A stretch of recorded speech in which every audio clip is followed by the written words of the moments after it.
Hello and welcome everyone to another StarCraft 2 England cast. Today I have got an awesome game between LiquidHerO and STAcE. It is a PvP game which I am fully aware I do not get hold of enough of, so that's why I am straight on this casting it, because, well, Ace is an amazing player, Hero is an amazing player. This is actually from the Team Liquid Replay Pack of the Week, which is released most Thursdays on Team Liquid Pro, so do check it out. There's loads of really awesome games on there.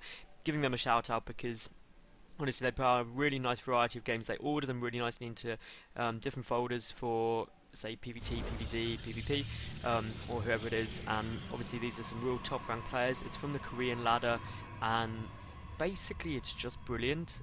I love the Liquid Replay Pack of the Week. It's fantastic. So, what can we expect from this game? Well, it's a PvP. Gone are the days where it's just a 4-gate versus 4-gate and who could do it better. There's a lot of different options available, and at least for a while we won't really see what. Map-wise, well, we've got these rocks to the third. Your natural isn't too hard to defend. It's quite nice, so hopefully we'll see both these players go for a relatively quick expansion, because that obviously gets you more into the mid-game stage of the game. Often, I mean, strategy, what can you do PvP wise? Well, you can kind of do anything from a 1-gate expand if you're crazy.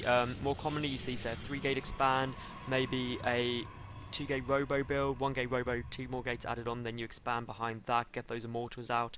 There's a lot of variety in what you can do, and I think that's really why it's quite a nice mirror matchup, because, I mean, at a point it was just who can 4-gate faster. Whereas now there's a lot more diversity, and I think that's really, really good and does help an awful lot to make it a much more interesting matchup. I actually have no clue how long this game goes on for. I didn't even check, so it's going to be a bit of a surprise for me.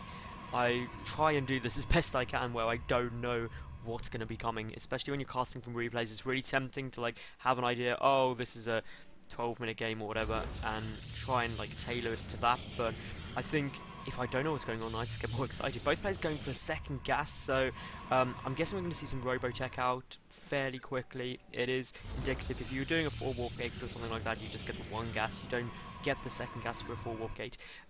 So that in itself is quite a nice little look, because ultimately if we are getting Robo facilities out, well, that means you've got the Observer out quicker, and then you get the Immortals. The Immortals are purely there to deal with the Stalkers. Very, very good at dealing with those. So we will wait and see. Ace, he's just got this 1 Zealot at the ramp. Meanwhile, it's actually a Stalker first out from Hero. It's debatable which is better. I mean, the Stalker you can kite with, it's very nice. It's just slightly later, so if there was something coming super quick, it could be a bit of a problem. But both of these players at the moment playing very similar. I mean, there's a second gateway out here for Hero at the moment. He's also getting that warp gate tech. But likewise, so is Ace. He's just got the 1-gate and Robo. Moving out with this Stalker Zealot, which is a very, very common unit composition to go with. And we've got Ace going for a Starport, and this is hidden down the back, so we'll be interested to see how this goes. If Hero does keep up this Stalker production, though, he should be absolutely fine.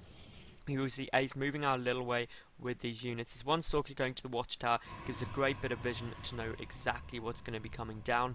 Still, Chronoboot's coming out on this Warp Gate tech for both players, so everything is going pretty much to plan.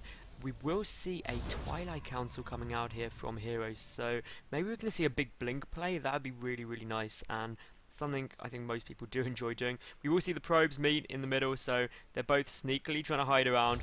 I'm guessing they did notice each other, but this is a good pylon position. Definitely going to see Blink play almost certainly come out now.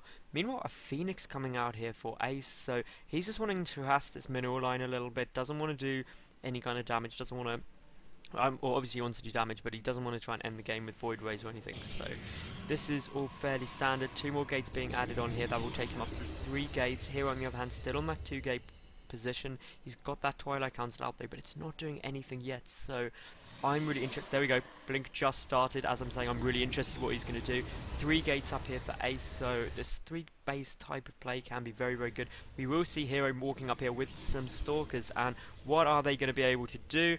Well, now another 2 are coming in. This could be big, but a nice little force field there that will help Ace massively. Does manage to pick up 1 Stalker, and of course every time you cost effectively engage, it is very, very good. That sentry still getting a bit low, and if we look at the loss tab, well, that says everything. In a mirror matchup, how cost effective you can be with these engagements mean absolutely everything. Meanwhile, I'm just trying to work out where all of these Phoenix are. There we go, they are just wandering across the map. Phoenix, very, very nice. You can get a lift, pick off some units fairly damn quickly, which is always good fun. A triple lift here. Now the Stalkers are going to be able to come in and clean all of these units up for absolutely free. This is a beautiful play coming down here by Ace at the moment, and Hero, he's going to have a tough time defending this. Obviously he needs to think very carefully about what he does, because these Phoenix also gain vision of the high ground. Absolutely essential. Ace is doing a great job of not losing any of those Phoenix at the moment.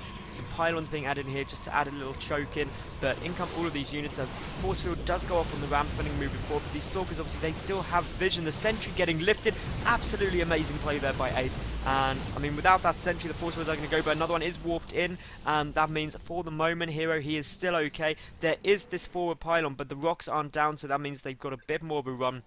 1 Phoenix remaining here, and where is the other Phoenix? Well, there's 1 Phoenix, 1 must be just joining the fight.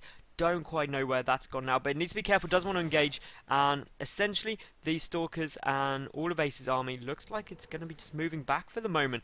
Doesn't want to go into too much. There is a warp in of Zealots coming in here though from Hero. They are a long way ahead, but the Stalkers will be able to catch up eventually, but some Stalkers moving out forward for Hero here as well, and Ace is going to be a bit torn. He doesn't know these Zealots are incoming. In terms of defense, what is there? Very, very little, actually nothing at all, and Hero behind this, he is getting up his Nexus. These Zealots just checking to see if there's a natural base there. Hero will be so happy to see that there is, and that means he's going to be a base up. If we look at this, it's 30 to 31 probes. This is so close.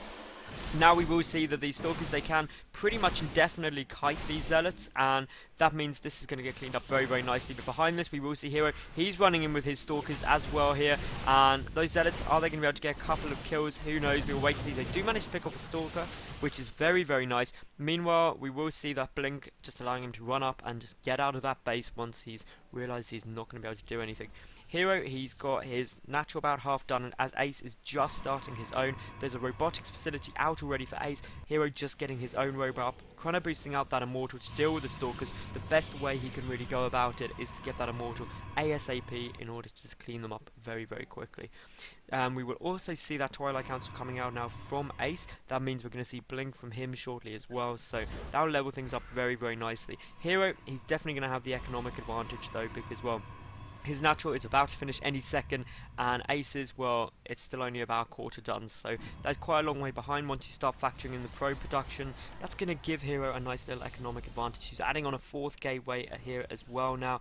That is against the 3-gate Robo. There is the Twilight Council nearly done now for Ace. It'll be interesting to see if he starts straight away. And Hero actually going for the DT Shrine. So Dark Shrine is on its way out, and it'll be interesting to see whether he uses that for Archons or whether he tries to sneak in some DTs. Obviously, that robotics facility is down. Is there an observer out though? Yes. No. There is no observer for Ace at the moment, and if he doesn't get that observer out soon, maybe DTs could be effective.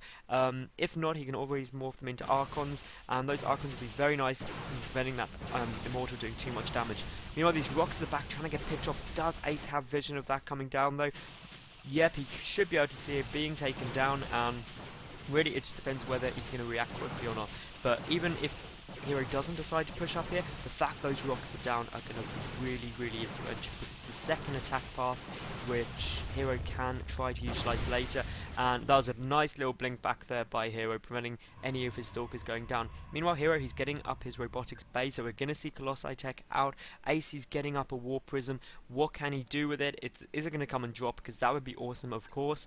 Meanwhile, Immortal's still coming out at the moment for Hero. Hero's playing very, very aggressively, using that Observer, actually using that Observer to get the Stalker up into the base to get a quick little scout round. And essentially now Hero's going to see everything he needs to see. He knows that something is getting kind of boosted out. One would guess that it would be Blink, because you don't generally see Charge. Now we will see Hero getting backed into a corner a little bit. Blinks up into the main base. This is a good little choice here, and essentially a couple of probes could be picked off if Ace isn't careful, putting him behind, more economically behind rather, and really that is not fun. Some Stalkers getting picked off here. And what is Ace's response going to be? Well, Ace, he's just going to go and attack. But there are these two immortals here, and that might scare Ace off, at least until his own immortals get into the fray. And Hero having to pull back now from this natural base. It's not looking good. There's this War Prism as well, which is going to allow for the really, really quick reinforcements. But this one Dark Templar, well, hang on, you've got a DT, but I've got no detection, is what Ace is saying to himself there. But these Stalkers were able to blink up. The War Prism also doubling up is giving vision of the high ground. And now this is just some crazy engagement. Exactly who's coming out better? Well, I believe at the moment it looks like it's Hero. It's pretty damn close though. It's quite hard to tell exactly what's going on. But just look at this train of probes coming in here for Ace. Hero, he's really just, if he holds this off, he's going to win. It is sort of a real endgame, and there's the GG from Ace. So, I hope you did enjoy that game. If you did, please give it a thumbs up. Please subscribe to my YouTube. Follow me on Twitter, which of course is at SC2_England. And last but not least, if you did enjoy it, tune back in again. I get games up daily, and, well, any comments or criticisms, leave them below. Thank you very much for watching, and hope to see you back again soon. Bye for now.